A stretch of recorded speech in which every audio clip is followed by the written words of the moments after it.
The city was covered with a blanket of rain. The buildings arched upward, hiding the citizens who dwell within.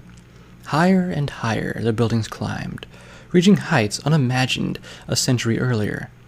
Quiet, unfeeling. Between these buildings, among the back alleys, a narrow concrete path lay obscured beneath large rippling puddles.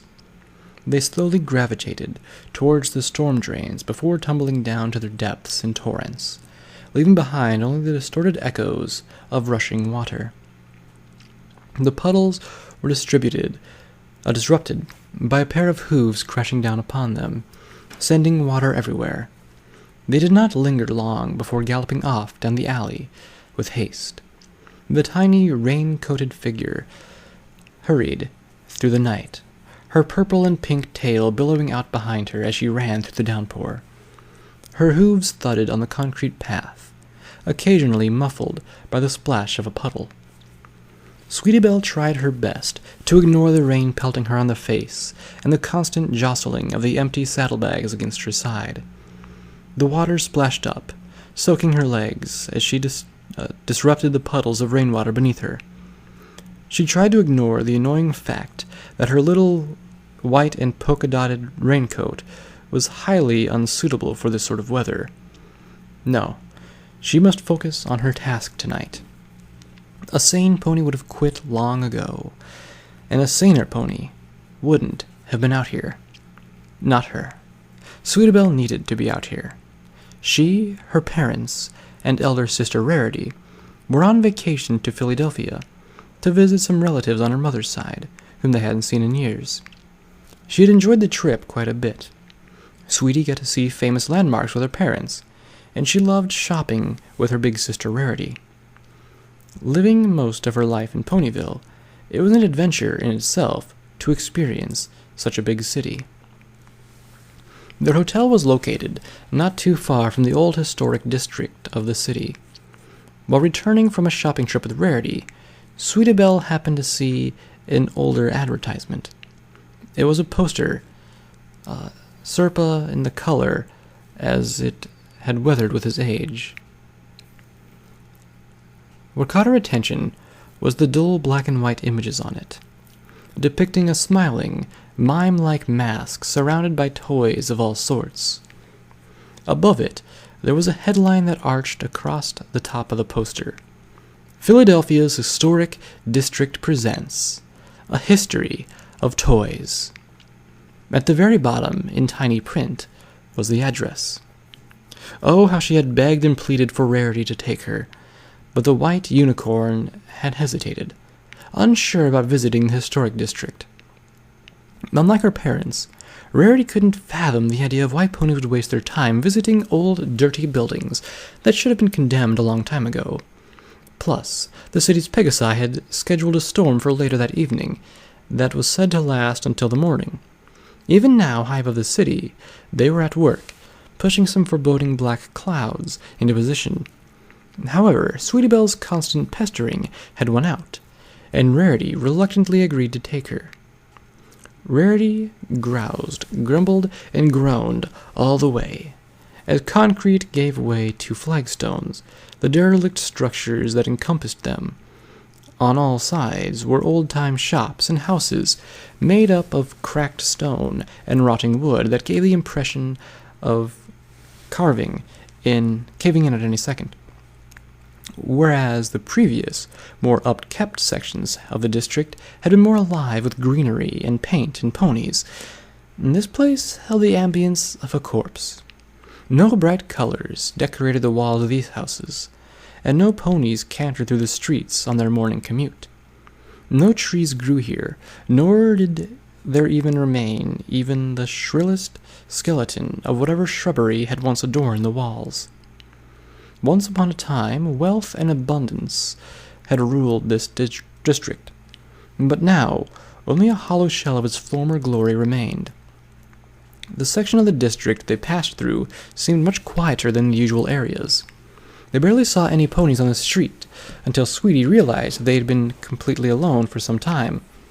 Rarity's belly aching only increased in volume and vocabulary as they realized that the address forced them to take a back alley filled with junk of the ages. Discarded packing crates littered the alley, along with abandoned clothes that were overgrown with mold, rotting away. Torn books and advertising flyers fluttered frantically from the encroaching winds, and furniture either rustled or lay broken and abandoned. All of it was haphazardly shoved into a jumbled and confusing heap against the sides of the walls. Thankfully, any food present had long since rotted away. A few more junk-filled alleyways later, they finally reached what had been their destination. A 2-story building with stone and wood architecture that was identical to all the other buildings that sat in the vicinity.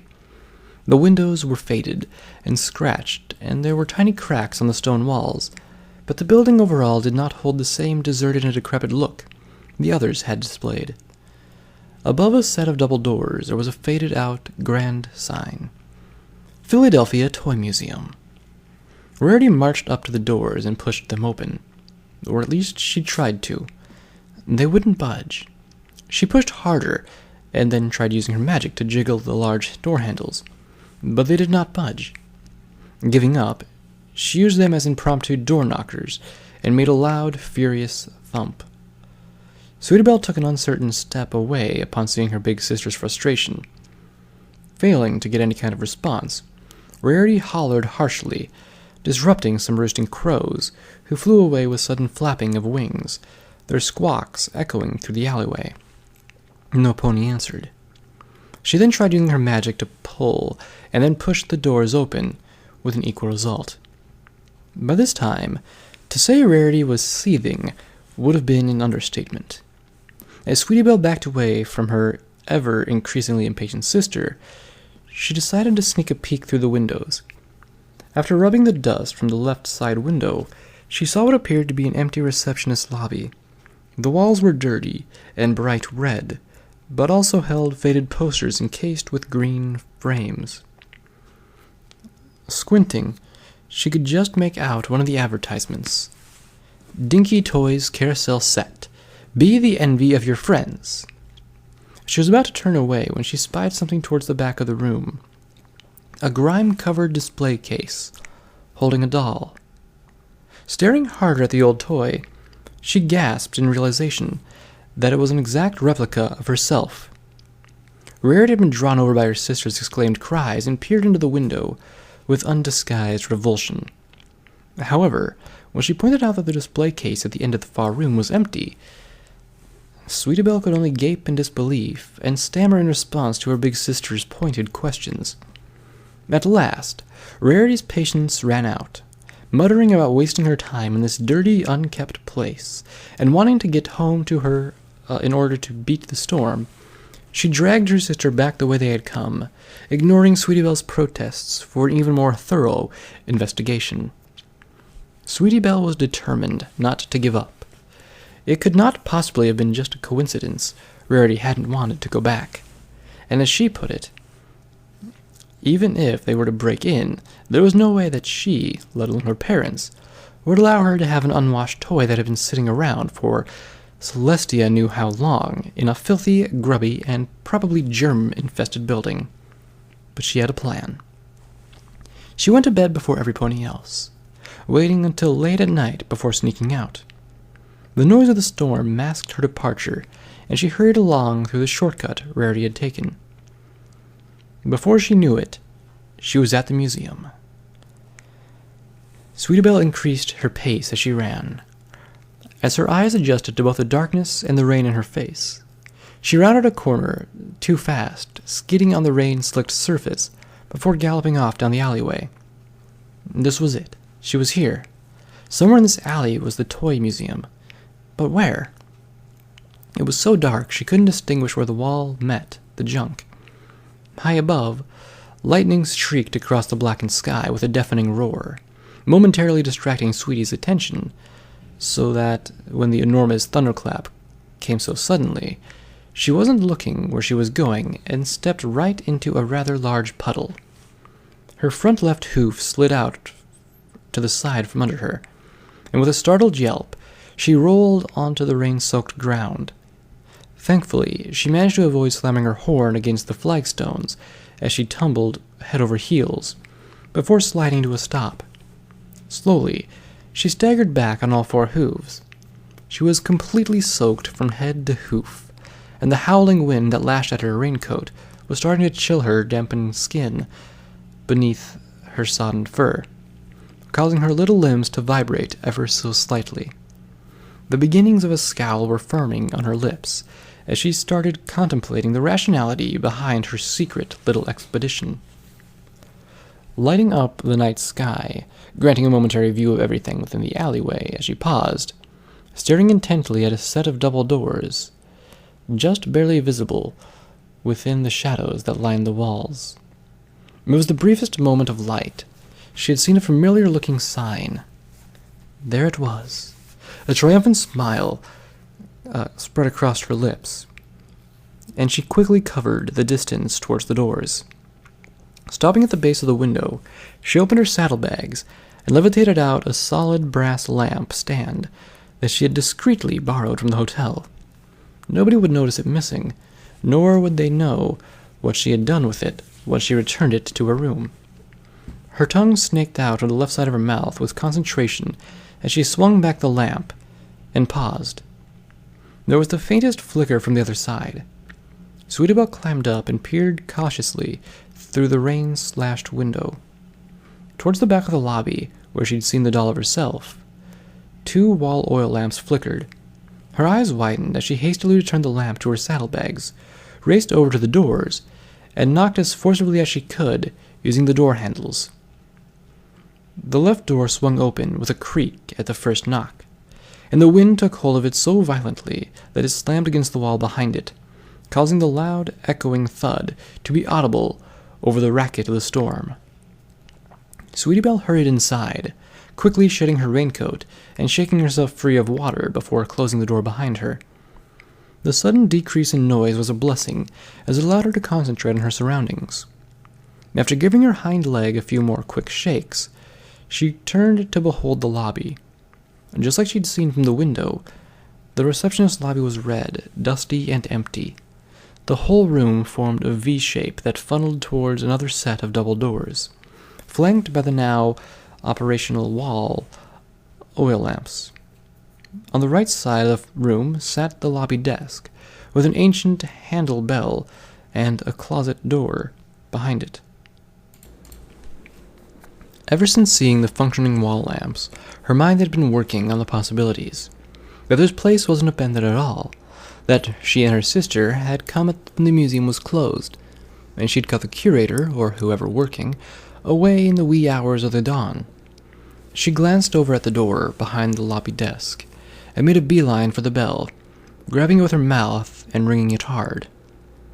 The bell chimed loudly, in spite of its aged appearance, and sitting down on her haunches, she waited with excited expressions, eyes glued on the door behind the lobby desk.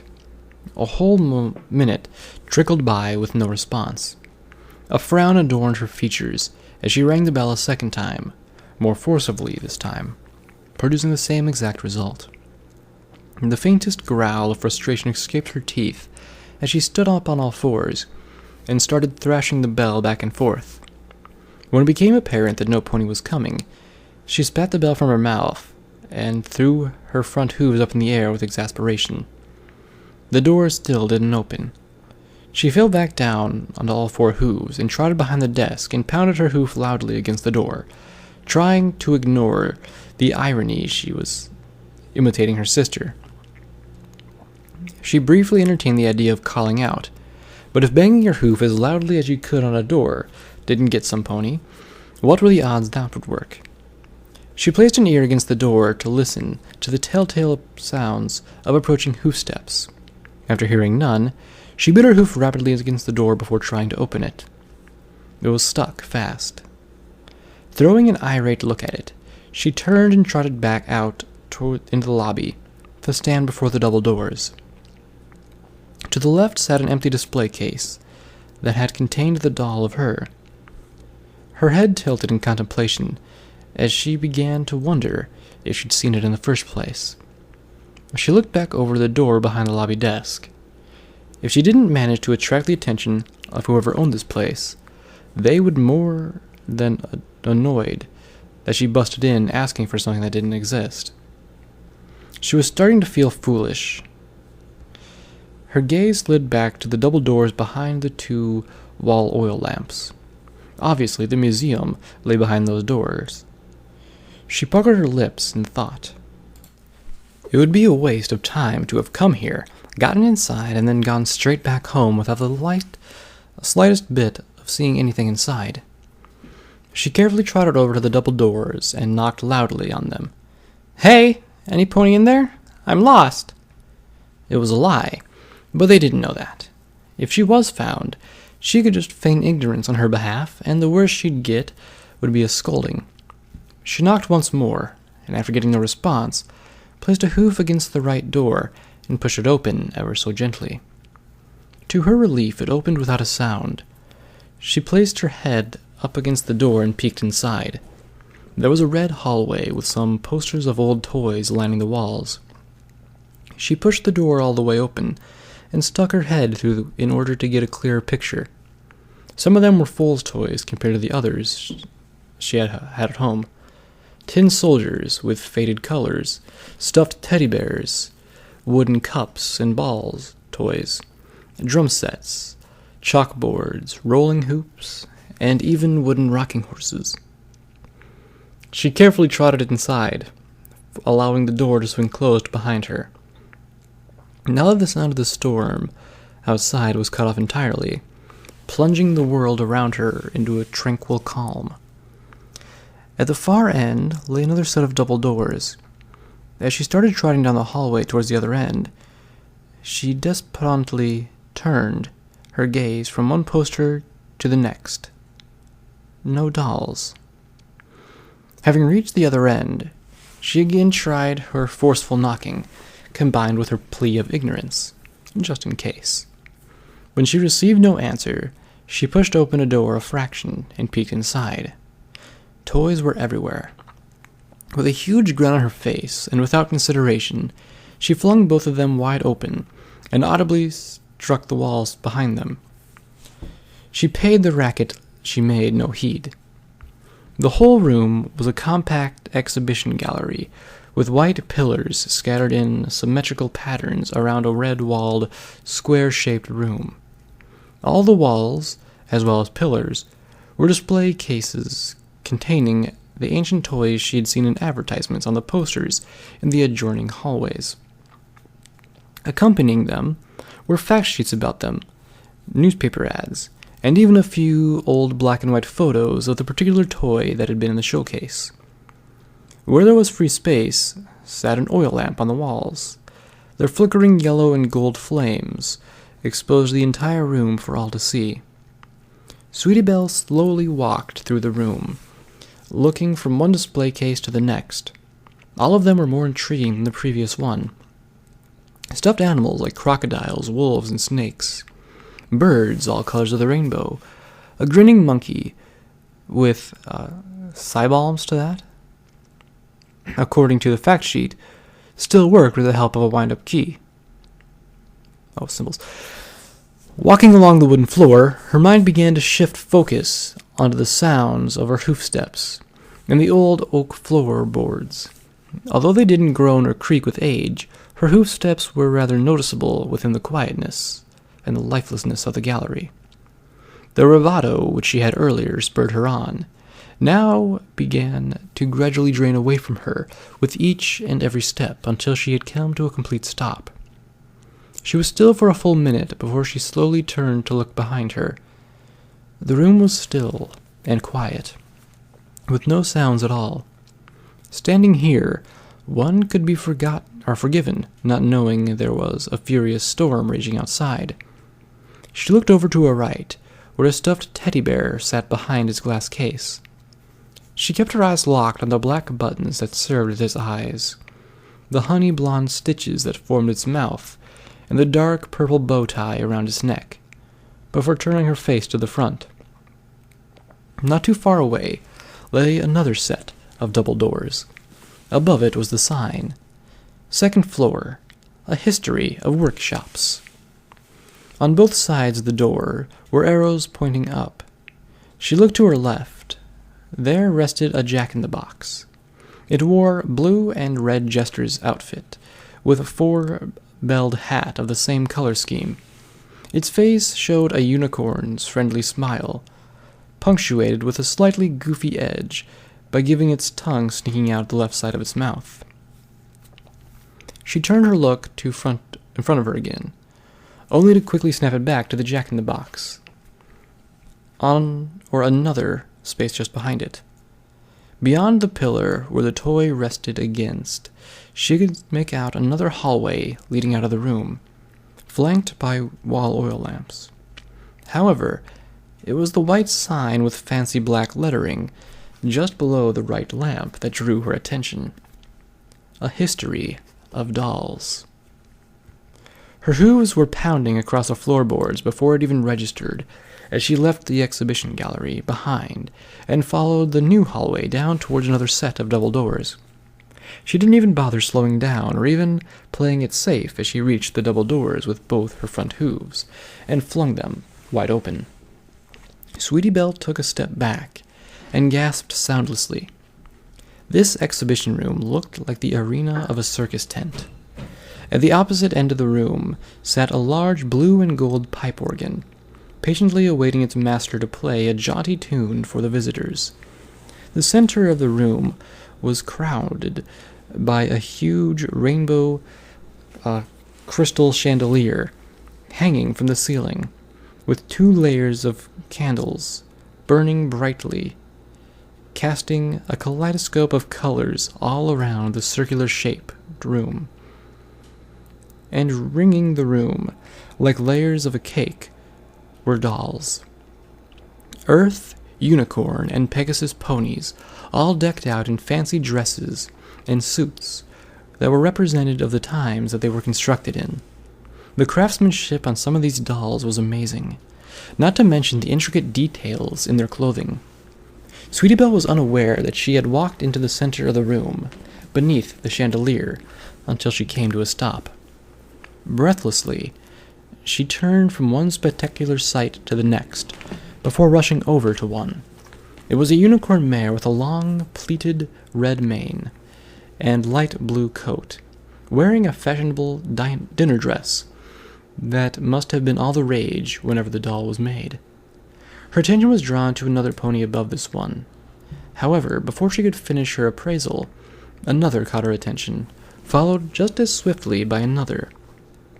Doll after doll, she turned from one to the other, drawn to them both by their detail and beauty. They were magnificent, all of them. She found one that she believed was the prettiest, before another would catch her eye, and she would move on. She must have circled the entire room 3 times before her brain finally caught up with her. That doll of her.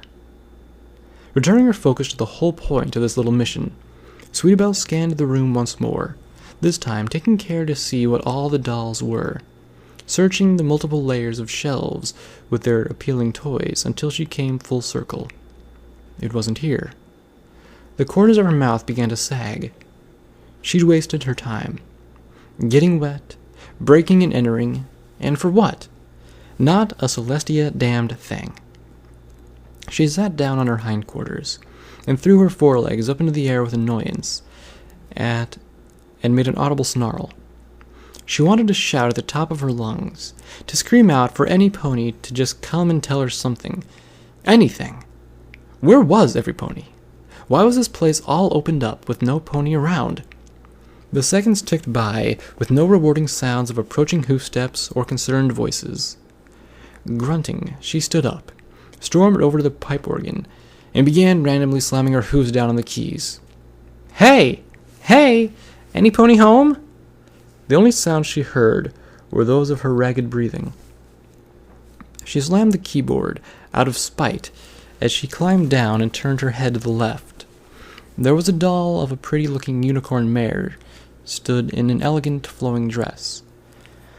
The smile on her face was almost mocking. The right side of Sweetie Belle's lips twitched, exposing the smallest of teeth. "Oh, shut up," she muttered at the doll.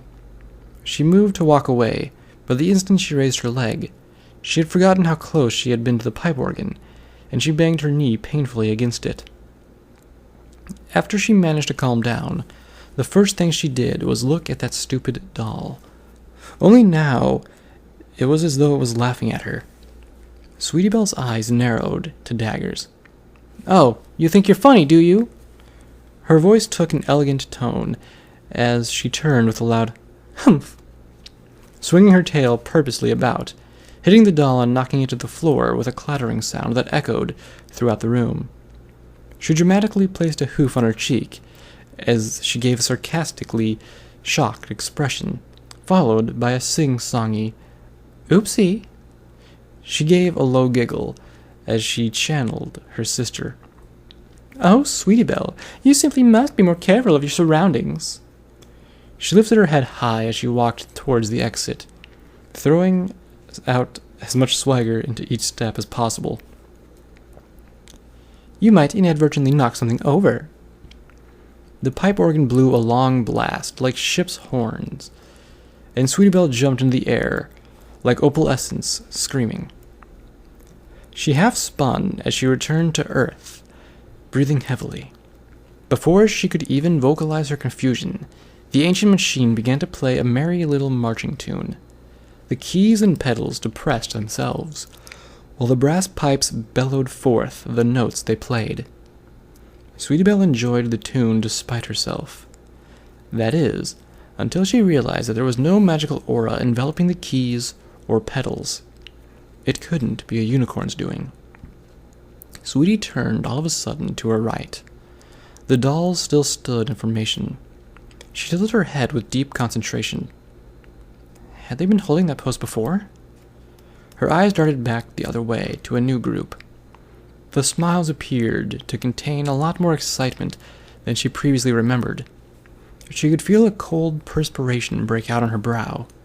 She felt panic start to well deep along with the unmistakable urge to leave as quickly as possible. She started backing out of the room and away from the machine, only to tip over something and fall backwards with a scream and landed in a tangled heap. "Ow," she muttered, as she blinked into the world from upside down. She blinked in disbelief, before righting herself and climbing to all four hooves. She then looked down at the object she tripped over. It was that doll. Every tendon in her body froze. It wasn't where she had tripped it from. It had moved. Her gaze snapped back to the figurine standing in an upright position on the ground before her. She tried to open her mouth to speak, to say anything, but cold dread was now slowly spreading throughout her body. Her jaw locked in place, unable to move. The eyes blinked.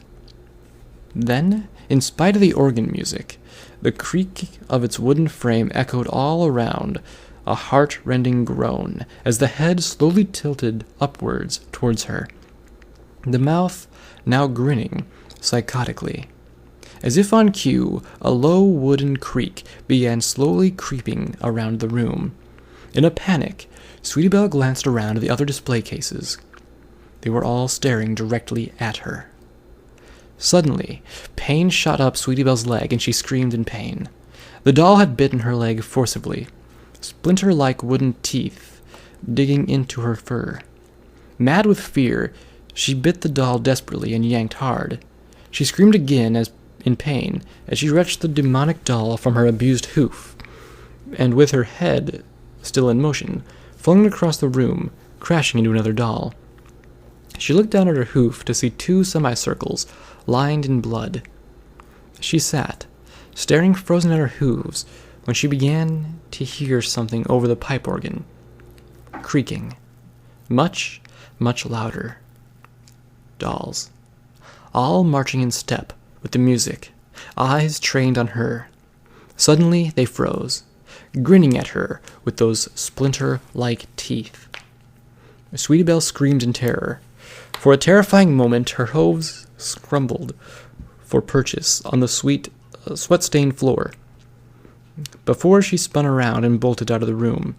The piano played on. The creaking never stopped.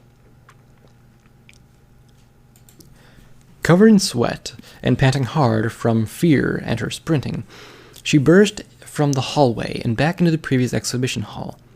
She skidded on the floor, plowing right through a pillar with a painful bang.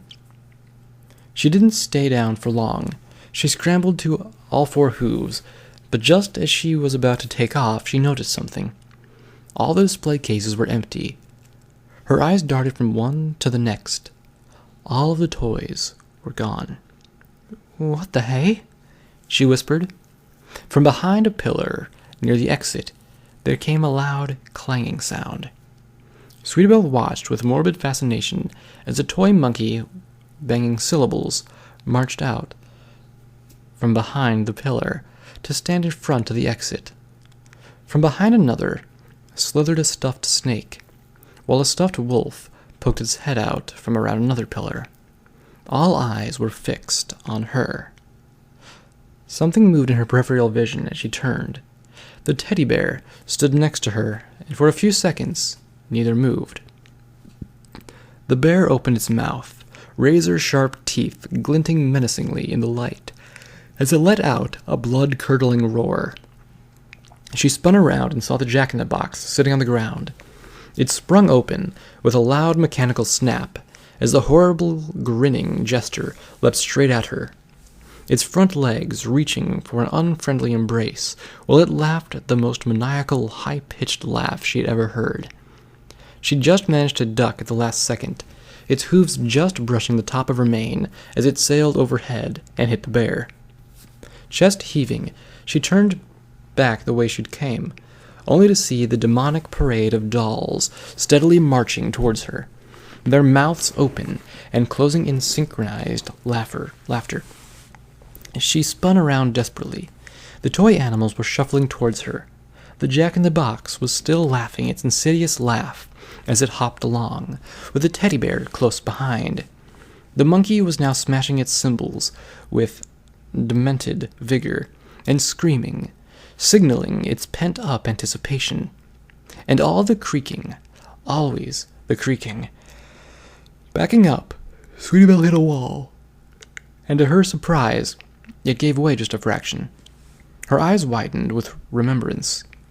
Second floor, a history of workshops. She heaved hard and the doors were flung open, spinning as she moved. Sweetie Belle galloped up the stairs, rounded the bend, before scrambling up and bursting through another set of double doors. She was in a long hallway. Benches and stools lined the sides of the walls, along with shelves containing tools, wood, cloth, paint, buttons, and string. The top layer of shelves were cloaked in darkness and appeared to be holding large knickknacks of sorts. On the right side of the room lay the occasional window, presenting a distorted view of the world outside due to the heavy rain that lashed the glass, while allowing the light of Luna's moon to provide an adequate form of illumination. Everything led down towards the far end of the room, where Sweetie Belle gasped. There at the other end of the room, atop a workbench, it sat. The doll. With a strange, detached calm, she took a step towards it, the action barely registering. Her eyes sparkled as she kept them glued upon the toy at the far end of the room. Her reason for this adventure. It looked so pretty. The way the mane was styled and attached to the wooden frame looked so professional that she couldn't help but wonder if magic had been involved. Her heart melted at the warm and welcoming smile the doll had, and she found herself wanting to hug it and shower it with all the love she could muster. Lightning flashed outside, casting a strobe effect through the rain-soaked window, distracting Sweetie Belle, and that's when she saw it. The darkness had hidden the entire top row, but the lightning revealed what she had assumed to be tools. The shattering thunderclap that loyally followed made her jump, and she started shivering uncontrollably. Dolls, neatly lined up next to each other on both sides of the room. Unlike the ones she had seen in the room downstairs, these were dolls of foals. All of them were dressed up in various clothing that were representations of the era they had originated from. Their expressions were what grabbed Sweetie Belle's attention. Sadness. All of them were woefully unhappy. The room was plunged into darkness once again when the little unicorn filly was suddenly aware that she was walking halfway down the room. Her stomach twisted unpleasantly, and her mind went blank. She turned around slowly, and standing proudly on the workbench was the doll, illuminated by the moon like a beacon. Before her eyes, focused completely, she turned her head away sharply, eyes screwed shut. "I'm not looking at you," she hissed through clenched teeth. The echoes of the doors, slammed shut behind her, caused Sweetie Belle to open her eyes. The double doors that served as both entrance and exit were closed, with only the light of the wall lamps on either side outlining it. Then, through the cracks in the door, she saw the light slowly dim and finally vanish altogether. The doors and the wall melded into the darkness, becoming indistinguishable from each other. As she stood there, hugging herself, the little filly felt an inexplicable chill gradually spread throughout the room. Her breathing came in shuddered gasps, and she backed away slowly. The labyrinthian darkness of the workbenches and shaping tools was punctuated only by the loud drumming of rain on the windows. Across the white rectangles of moonlight filtered through the window, shadows moved. With stilt-like limbs they reached for her, deliberate in their slowness, savoring her fear as she felt tears threatening to well up. She couldn't even muster the ability to swallow as she backed away from the ever-encroaching nightmare. It flowed past her without so much as a breeze, and Sweetie Belle found herself suddenly overcome with relief. She let out 2 lungfuls of air, as again the only sound she heard were the raindrops on the windows and the occasional crack of thunder. Then lightning once more flashed, illuminating the entire room like a strobe light. Out of the corner of her eye, she saw a long shadow moving towards her. A hoof, with a polished wooden feel to it, gently touched her shoulder, and Sweetie Belle felt her spine stiffen, perspiration breaking out on her brow. A soundless breeze gently caressed her mane. In that instant, sheer terror cleared her mind as she squeaked her eyes shut. With desperate abandon, she snapped her head around, spinning her whole body as she reached into her saddlebags with her muzzle and whipped out the brass lampstand. Moving back the other way, she used the momentum to swing the lamp with all the force she could muster. Splintering wood pierced the air as the object yielded to her blow. She dared open one eye just a crack. The doll with her likeness lay on the floorboards. Exposing splinters poked out of the neck, where the blow had removed the head. Throughout the room came an ominous rolling sound of wood on wood, and from under a workbench that lay just to her left, the missing head materialized. It paused, its cheerful and playful expression not having changed one bit, before the body rose on all 4 legs, and staggered jerkily over to the head, like a marionette being moved by a puppet's strings. It reached down and picked up the head, gently placing it back on the broken stump. Sweetie Belle watched with morbid fascination as with a symphony of horrid, sharp, stabbing sounds, the head rotated 180 degrees and reattached itself, before glancing at her with a cheerful smile. She looked away in disgust and saw the window. The window! Abandoning all caution, she flung the brass lamp, stand at it with all her strength. It spun end over end before striking the window with an ear-splattering crash, breaking the window into 100 jagged shards. The sound of the storm raged outside, drowning the room with sounds of howling winds and pelting rain. Lightning lit up the whole room, and for just a split second she saw the stilt-like shadow, looming over the shadow of the doll impersonating her, its long, thin, spindly limbs poised high above. Her galloping hooves reached the window before she was even aware of it, as she hurled herself out through the broken window and into the open air. The rain struck her face like needles as she sailed out of the building and into open air. Everything passed by her in slow motion. The raindrops, the adjoining buildings, the alleyway below. Then, like a movie reel being sped up, reality returned to normal, and Sweetie Belle plummeted straight down with an echoing yell. The junk painfully broke her fall. There must have been some kind of wooden storage crate or something, for she hit a flat wooden surface hard, splintering it and momentarily slowing, then switching angles to slam into an old sofa, before rolling down stacks of books, causing loose pages to scatter everywhere, as she hit the ground with a resounding crash. She lay there on the floor of the alleyway, gasping for breath, feeling the rain splashing down her face and the damp coolness of the wet flagstones against her body. There was no longer any thunder, and the wind had died down. All around her lay shattered fragments of the window, along with smashings of her own blood. She gently lifted her head up, off the ground, and looked up to the dawn sky above. The sky had cleared enough to allow Luna's moon to shine through, bathing the alleyway in a beautiful, pale light, and she smiled. She then let her head fall back down to the ground as her heart stopped racing and her breathing slowed. She couldn't believe it.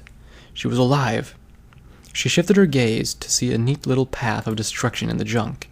Just behind that marked the trail she'd taken on her way down, and carefully moved one leg, then the other. Despite the stinging of the splinters, relief washed over her as she realized that she hadn't broken anything. It took her a full 5 minutes before she was finally managed to stagger on all four hooves. The broken glass tinkled as she rose. Some of it fell off of her, while others were stuck in her fur. Slowly, she looked back up at the window she'd leapt through. The darkened, empty, and broken window returned the stare. There was not a trace of anything, and it looked to all the world as if nothing had happened. She kept her eyes glued on it nevertheless, but when her legs began to tremble, she finally turned away. Keeping nothing leapt out to pounce at her and gobble her up. It was over now. Finally over. Hanging her head low, Sweetie Belle quickly shuffled away, leaving the alleyway far behind. The next morning. The first thing Sweetie Belle was conscious of was the sound of rain lightly strumming against the window. The second thing she was aware of was that she was lying in bed. Slowly, she cracked her eyes open and stared at the wooden beams that crisscrossed the ceiling above her. Her neck ached when she tried to turn her head around. Water was streaming down the window, distorting and warping the outside world. She sighed and raised her right foreleg so that she could touch her forehead. Or at least she tried. Her limbs were bandaged, and she could smell the odor of disinfectant. Her eyes fluttered with confusion. What had... Her eyes went wide as events of the morning returned like a bolt from the blue, and she sat up. She gave a struggled cry of pain as her body protested with sudden movement, forcing her back down. "Sweetie?" She recognized Rarity's voice. "You're okay? Thanks, Celestia." "What?" Sweetie Belle began with a hoof, gently touched her head. "Shh," Rarity cooed. "Don't talk. And please, don't try to move. The doctor says you need to rest as much as possible." "Doctor?" she asked, confused. "You're in the Philadelphia General Hospital," Rarity said, stroking her sister's mane tenderly. The hotel staff found you collapsed in the lobby, bleeding with cuts and bruises. Mom and Dad are worried sick," she said. Her strokes paused as her hoof trembled slightly. "So was I." Rarity looked Sweetiebelle in the eyes. "We got you here as fast as we could." Sweetiebelle closed her eyes. The hotel lobby? She couldn't remember anything after that alleyway. Her mind was just a blank. Considering that she leapt out of a second-story window, she was quite amazed she'd even made it that far. "I suppose I owe you an explanation." Sweetiebelle started, when Rarity hushed, a sad smile on her lips. "Later, sweetie," she whispered gently. "You can tell us and the doctors when you're feeling much better." She gave a weary smile. Sweetiebelle would have to tell them what happened, eventually. Heck, the authorities needed to know about that building. "Thank you, big sis." Sweetiebelle smiled at her big sister gratefully as Rarity withdrew her hoof. "I feel horrible about yesterday, after seeing you in that state. The way I behaved, I'm so sorry, sweetie. I was just so furious at having traveled all that way for that junk for nothing." She paused, ears drooping, as she looked at the ground. She fidgeted in her chair, shooting a quick glance at Sweetiebelle, before looking away again. "It's okay," Sweetie, reassured her, enjoying the attention despite herself. "In fact," Rarity cut her off.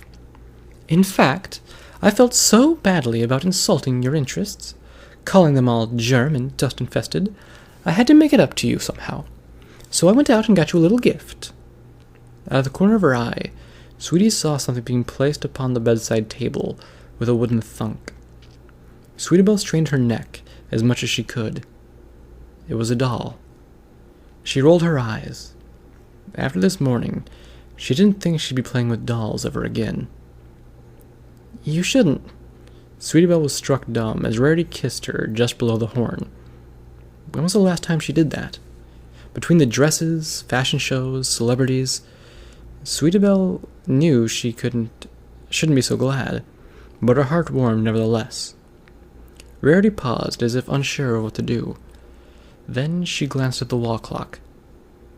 "Don't forget, I'm the element of generosity, not the element of crankiness." She winked at Sweetiebelle, getting up from her chair jerkily. "I need to go see our parents now, and let them know you're awake. We'll be back as soon as we can. In the meantime, get some rest." Rarity turned out the lights, plunging the room into darkness, broken only by the faint light of the outside the window cast, and the cracks in the door. That said door, hesitating and closing. "You want to know something funny, sweetie?" Rarity said. "You really were right all along about that old museum. I'm so glad my conscience forced me to go back there and take another look. Otherwise, I wouldn't have found your little gift." Sweetie froze. Sudden paralysis overcame her as she flapped her mouth in vain, trying to call out. No, it can't be. No sound came out, and the door clicked shut with a terrible finality. Now, in complete and utter darkness, desperate hope forced her to turn her head. It was hard to make out, but there was no mistaking that familiar white coat, that purple, pink mane and tail. Worst of all, that cheerful, never-ending grin.